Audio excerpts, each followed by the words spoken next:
Uzul PHP dersi 8. qism PHP switch cümlesi. Switch cümle deganimiz ko'plagan shartli uchurga hukm qilib turib, o'xshamagan buyruqni ijro qilish ishlatimiz. Oldida o'rgangan davriy jumlani ishlatganda bir qadar murakkab bo'lgan if, else cümlesini switch orqali oddiylashtirib yozg'il bo'ldi. Buniki grammatikasiga qaraydigan bo'lsak, switch miyada berilgan qimmat. Agar bu qimmat ma'no bir label birga teng bo'lsa, undaqda ma asosiy kodni ijro qildi. Andan keyin ma break degan chekinib chiqish, ya'ni programmani ijro qilishni to'xtatish deb ma'nosi bor. Agar ma qimmat ma'noga teng bo'lsa, miyadagi erkin o'zgargich miqdorning qimmati ma'noga teng bo'lsa, undaqda ma kodni ijro qildi deb ma bu switch orqali biz if else jumlasini oddiylashtirib yoza olamiz.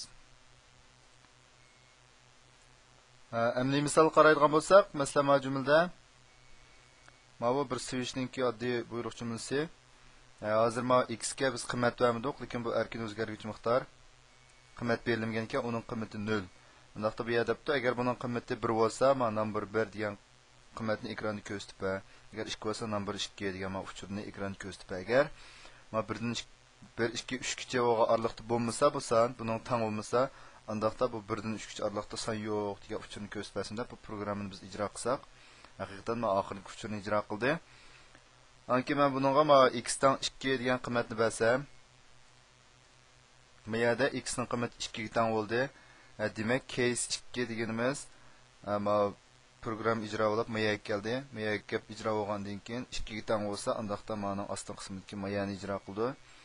Undaqda echo number 2 degan qimmatni ekranda ko'rsatib berdi. Endi betni olaydigan bo'lsak, men ko'rsatgan qimmat number 2 bo'ldi.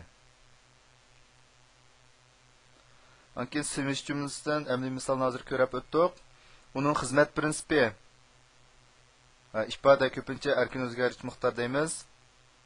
Bu erkin o'zgargich miqdorni bir qatim hisoblashib bordi, ya'ni ma'ninki erkin o'zgargich miqdorga miyada bir hisoblashib berib qimmat yuklaydi. Eng avval. Anonki ifodaning qimmatini qurilmaning casening qimmati bilan selishtirdi. X degan 2 degan qimmatni casening keyindagi qimmat bilan selishtirdi. Selishtirgan hozir 2 ikkisining qimmati teng bo'ldi. Agar qimmat o'xshash bo'lsa, shu casega mos kodni ijro qildi. Demak, case 2 bo'lgandan keyin case 2 ning ostidagi kod qismini ijro qildi hozir.